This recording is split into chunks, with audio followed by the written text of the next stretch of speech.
Hello everyone. তো এই ব্লগটা ছিল 2nd ডিসেম্বরের আর কি। তো সকাল সকাল উঠেই আমি আমার ব্যালকনিতে যাই, একটু আমার ফুলগুলো দেখি, অনেক ভালো লাগে মনটা আর কি। কিন্তু সেদিন আমার মনটা এত খারাপ হয়ে গেছে একটা খবর শুনে আর কি। মানে 1 তারিখ রাত্রেই আর কি আমাদের জায়গায় মানে একটা জায়গায় আগুন লেগেছে। তো আমার জানা পরিচিত আর কি, খুবই ক্লোজ আর কি, আমরা একসাথে জব করতাম, একদমই ক্লোজ আর কি। তো ওর ঘরে আগুন লেগেছে, মানে ঘর একদম থাকিনি আর কি। তখন আমি জানতাম না, আমি আলু পরোটা বানাচ্ছি, যেহেতু হাজব্যান্ডকে বলেছিলাম যে তোমাকে আমি আলু পরোটা করবো। ওরও ব্যাংকে যেন লেট হচ্ছিলো, তো আমি তাড়াহুড়া করে করছিলাম আর কি। যদি খবরটা আগে পেয়ে যেতাম তো আলু পরোটা আর মনে হয় না আর করতে পারতাম আর কি। তো সেদিন আমি রোজ সকালে উঠে একবার মোবাইলটা দেখি, কিন্তু কালকে আর আমার সময় হয়নি আর কি সেদিন আর কি।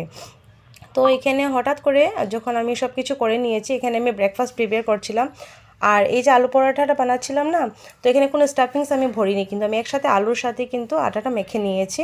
শুধু পেঁয়াজ দিয়েছি আর ছোটো ছোটো করে আর দিয়েছিলাম, পিঙ্ক সল্ট দিয়েছি। এরকম করে না অনেক সফট হয় আলু পরোটাগুলো আর কি।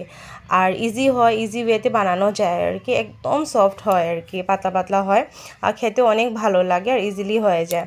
তো এরকম করে আমি বানিয়েছি আর হাজব্যান্ডও অনেক ভালো পায়। তখন আমি জানতাম না, ওই ব্যাড নিউজটা আমি একদম জানিনি।